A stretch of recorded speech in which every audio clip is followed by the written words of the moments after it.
तर गाईज माझी लखनौची train miss झालेली आहे काही रिझन्समुळे. सगळ्यात गोष्टी तुम्हाला सांगू शकत नाही. बट आता करंटली मी आहे ठाणे स्टेशनला, तुम्ही बघू शकताय. माझं रडून वगैरे सगळ्या गोष्टी झालेल्या आहेत, पण मी आता रडणार नाही आहे आणि मी खूप जास्त परेशान आहे.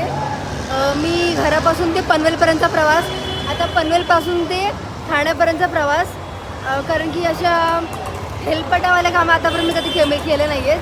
तर मी विचारलं तत्काळचं तिकीट वगैरे मॉर्निंगला भेटतं, आता भेटत नाही. सो आता वाजले संध्याकाळचे 6:35. तर मी काल रात्रीपासून ब्लॉग शूट करत आहे लखनौची जर्नी मला रेकॉर्ड केलेली आहे मी. सो आता मी फायनली लखनौला जाणार आहे की नाही जाणार आहे. तर तुम्ही लवकरच माझ्या चॅनलला सबस्क्राईब करून ठेवा, जेणेकरून तुम्हाला माझे ब्लॉग्स येतील. मी जाणार आहे की नाही जाणार आहे आणि मी का जाते हे सर्व गोष्टींचा ब्लॉग येणार आहे. सो तुम्ही सबस्क्राईब करून ठेवा लवकरात लवकर, तुम्हाला समजेल. स्ट्रेट येऊन मी एवढंच बोलू शकते, बाकी काय बोलणार नाही मी आता. कारण की मी बोलते ना तर गोष्टींना माझ्या नजर लागते. कारण काल रात्रीपासून मी स्टोरी टाकते ना, लोकांना सांगते की मी चालले. तर माझं ते सक्सेस नाही झालेलं आहे. आणि आतापर्यंत माझ्या लाईफमध्ये प्रत्येक गोष्ट मी टाकते ना, कुठली पण गोष्ट सांगते ना लोकांना, तर काहीच ते होत नाही. म्हणून मी आता काही बोलणार नाही आहे. तुम्ही फक्त स्ट्रेट येऊन मी एवढंच बोलेल, खरंच जेन्युइनली स्ट्रेट येऊन. That's it.